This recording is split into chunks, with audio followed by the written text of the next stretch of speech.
should fans boycott WWE? Because a lot of fans on social media over the past 24, 48 hours have really started calling for it. Ticket prices have become absolutely unbelievable. Vince McMahon knew that wrestling was a family business. He knew that it was important that families could attend it together. Therefore, in the future, those kids would then take their kids to attend the events. It's a business which will work generation to generation. I don't think they should boycott the company because I'm going to be honest, I'm not sure how much that does.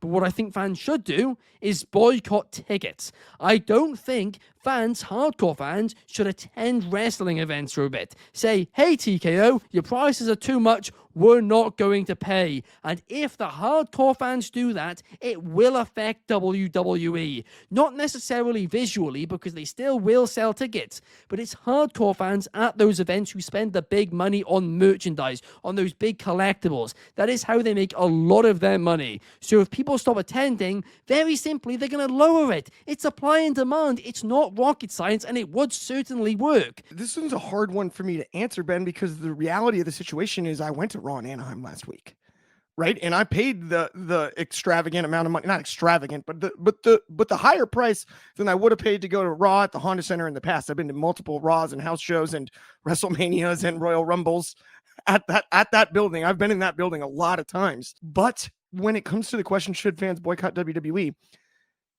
I don't stop watching the product, because I think us as pro wrestling fans, boycotting the WWE as a whole is just an extreme measure. But like you said, the idea of not necessarily going to events, I don't mind, or not necessarily buying the over-the-top expensive merch and collectibles for the time being until the ticket prices become reasonable again. I think it is effective if fans just don't buy tickets, but go scoop up those $38 tickets and show that the demand is there for that, is what I would also say, just to be on the offensive, because I go back to my original thing that I said, you can't fully boycotting, stopping watching the product on television. It seems extreme. Can you really be a fan if you're like, I'm not going to watch till the ticket prices are low? Maybe I'm not going to go. But fully boycotting the WWE, I think, is one step too far. I don't know if there's any comparison with this really with American sports, but at least here in the UK with football, what happens here is, let's say if fans aren't happy with the owners of a team or something like that, what they might do is they might say, okay, we're not going to buy anything from the club shop. We're not going to buy any shirts this year. Maybe we're going to attend games late, or things like that. Certain things to basically embarrass the owners a little bit. I love that. I actually think strategically, Ben, something of that nature where you're actually mocking the idea that you're being price gouged on tickets in real time, right? Whether it's showing up late, whether it's not buying merch, whether it's wearing bootleg merch, making signs. Bootleg merch. I actually don't hate the sound of that, actually. You know what I'm saying? Like, make your own merch then. People are bringing up the UFC price experiment, and that is a good point. That is what they're doing. They're trying to charge more like they did with UFC when they took over there. But there's a major difference. One, those UFC events, which they charge a lot for, are once a month usually, right? They have the odd fight nights. And they're longer. Yeah, well, yeah, and they're longer, but not only that. But I say that a lot of people don't turn up until the main cards anyway on those shows. Which I've never understood in my life. Get your money's worth. Go see all 10 fights. If you go to a UFC fight, I don't respect you if you don't show up like when the doors open. But the other factor with it as well is just they're two different audiences. They're more regular. And again, it's a bit of a younger crowd, WWE. There's a lot more kids in the crowd compared to a UFC event. And the reason for that is kids are very good at suspending their disbelief, whereas some adults can be, but others simply aren't. After Saturday night's main event, Jade Cargill, CM Punk, Ricky Saints, and Cody Rhodes posted this photograph together, and the internet, well, it has simply gone absolutely wild about it. It's created the tribalism argument, I mean, basically of the decade. It is just absolutely ridiculous. People are saying that it's a massive AEW diss. Other people are saying that, hey, it's showing how far AEW stars can go. I'm going to be honest. I look at this photo right here and I just think to myself, they're four friends who have had a shared journey and now they are happy together with championship gold. I think it is so on brand for Cody Rhodes, Mr. Petty. And same with Ricky Saints. I'm a little disappointed in some of the others in the picture. It makes me sad because it looks like such a punching down moment. I think it's silly. I think it's goofy. I think it's way goofier than ever breaking up that stupid throne with the sledgehammer, or any shot that AEW has taken punching up at WWE. Does this have to be a diss? It is. It is a diss. It's obviously a diss. Why can't it just be four friends who are happy for each other, who have trained together over the last few years, who have had a shared journey? Get one more person in the photo. Just anybody else. Get Trick Williams in the photo. Why would Trick Williams be there? I don't know. Somebody else. Get anyone but those four. It's so obvious. It's so tongue-in-cheek. It's so petty. And it's so silly to me. I don't think it's an AEW diss, because if it was an AEW diss, I believe two other people would be there, right? Because Ricky Saints is there and he wasn't scheduled. I think Ethan Page and Blake Monroe would have been there too with their titles if it was an AEW diss. They just took the same picture. They took the same picture in NXT. So yeah, if we edit it, we can all use Photoshop.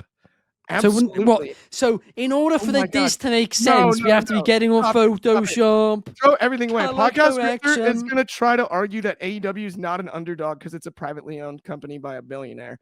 That is the funniest thing I've ever heard in my life. That is hilarious.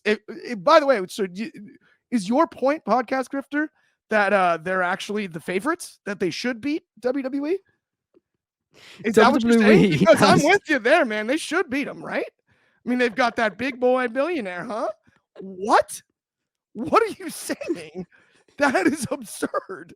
No. The publicly traded company that's owned by the giant conglomerate, it's Wall Street traded, is the favorite over the privately owned company in Florida.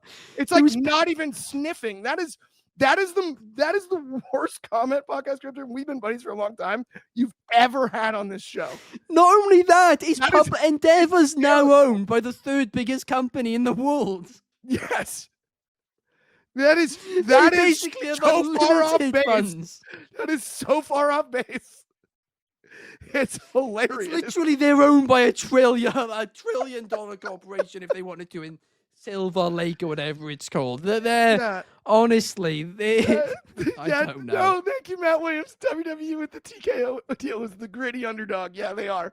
Shoot, they just got no more resources. Natalia did an interview of our great friends over at Huge Pop Radio, and during it, she revealed who she wants to play her in a potential biopic.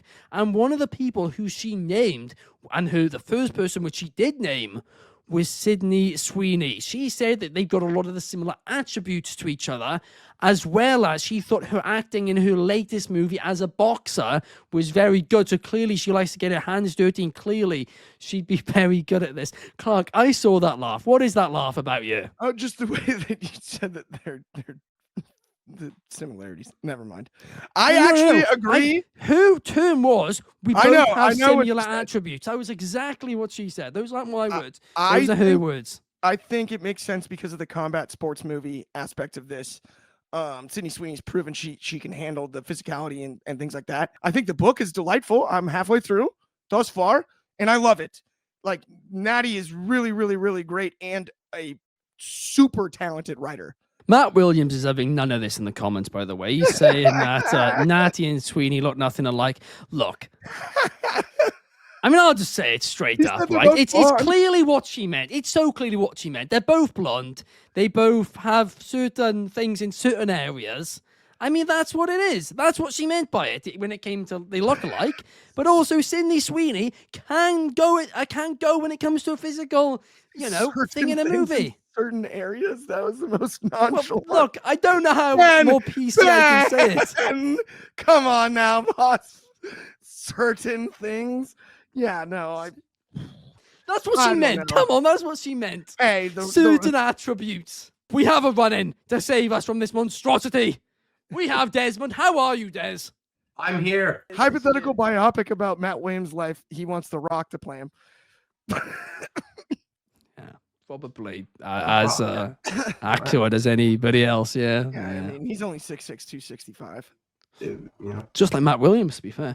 Right, anyway, up next, guys, let's do a Mount Rushmore. If you've not seen this show before, Mount Rushmore is where we all give our top 4 about something. It's like a snake draft, so we can't take the same picks. And this time, it is wrestlers who could be politicians. Basically, wrestlers who look, talk, sound like politicians, whatever. The only rule is they have to, 1, still be alive, and secondly, not be a politician. If they're a politician, that's cheating, doesn't count. This is a Mount Rushmore of professional wrestlers who look like they could be politicians. I'll kick us off with Cody Rhodes. Obviously, this guy looks, talks, sounds like a politician. I'm taking Maxwell Jacob Friedman. He ran for president. I don't know if you remember. This guy is a politician. I'm going to take it with John Cena, the Never Seen 17. I'm going to go with The Rock. I feel like he might actually run for president. Now, I hope he doesn't abandon like he's done storylines, but the final boss has to be on there. I'm taking Chelsea Green. I am actually going to take somebody who is genuinely really political and take Zack Sabre Jr. I'm going to take Bryan Danielson. Paul Heyman, the wise man. Chris Jericho for my next pick. I'm going to go with Edge or Adam Copeland as my next pick. R-Truth as my final pick because short-term memory issues are a key attribute when it comes to politics. And he can forget when he gets criticized in the future. My final pick, I want to clarify, I don't even believe these reports. I'm a big fan of her, but I've got to do it just for the Instagram comments. Taking Mercedes Moné. I actually think she'd be quite a good politician, to be honest with you.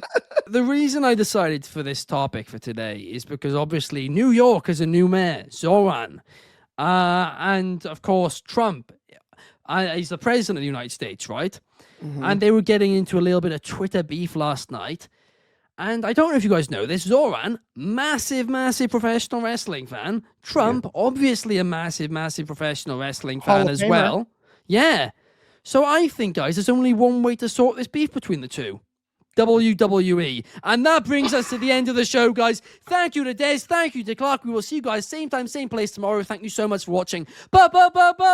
Peace.